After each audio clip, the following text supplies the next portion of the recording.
ঢাকা চট্টগ্রাম মহাসড়কের সিদ্ধিরগঞ্জের শিমরেন মোড় থেকে সাইনবোর্ড পর্যন্ত মহাসড়কের দুই পাশের অবৈধ স্থাপনা উচ্ছেদ করেছে হাইওয়ে পুলিশ, কাঁচপুর থানা, শিমরেল ক্যাম্পের পুলিশ। মঙ্গলবার সকাল থেকে দুপুর পর্যন্ত উচ্ছেদ অভিযান হাইওয়ে পুলিশ গাজীপুর রিজনের অতিরিক্ত পুলিশ সুপার সীমা রানী সরকার এই উচ্ছেদ অভিযানের নেতৃত্বে দেন।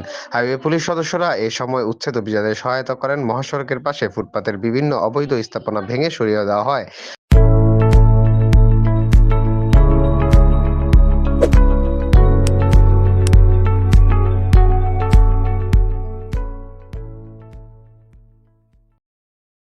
হাইওয়ে পুলিশ শিমরেলের ক্যাম্পের টিআই আবু নাইম সিদ্দিকী বলেন, মহাসড়ক ঘুষে আন্ডারগ্রাউন্ডের সব অবৈধ স্থাপনা, ফুটপাতের অন্যান্য সকল অবৈধ স্থাপনা নিজ নিজ দায়িত্বে সরিয়ে না নেওয়ার অভিযান চালনা করা হয় এবং দোকান উচ্ছেদ করা হয়। এছাড়াও উল্টো পথে যানবাহন চলাচল করায় ৩০টি যানবাহনের বিরুদ্ধে মামলা দেওয়া হয়।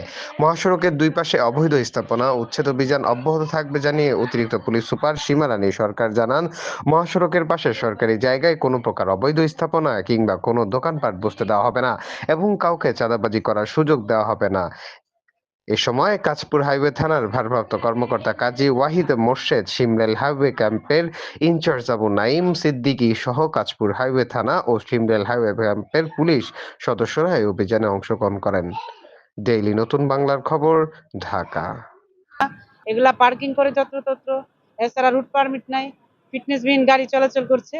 আমাদের সামগ্রিক মহাসড়ককে সুশৃঙ্খল করতে এই অভিযান আমরা অব্যাহত রাখবো। আজকে থেকে এটা শুরু। না, আমরা প্রাইমারি ভাবে আমরা 15 দিন কাজ করব। কারণ বিশেষ করে আমরা দেখেছি যে আমরা যখনই এই অবৈধ উচ্ছেদ অভিযানগুলো করি, আমরা উচ্ছেদ অভিযান করে চলে যাই, কিন্তু দেখা যায় পরক্ষণে হয়তো তারা আবার এসে এখানে বসে এবং এখানের সাথে কিছু আছে যারা লোকাল, যারা চাঁদাবাজির সাথে সম্পৃক্ত, তাদের কাছে অবৈধভাবে কিছু মাসোহারার ভিত্তিতে তাদেরকে এখানে পরিস্থিতি প্রতিস্থাপন করে।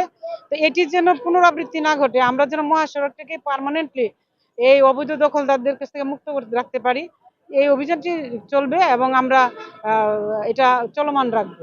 এটা আমাদের কন্টিনিউ প্রসেস থাকবে।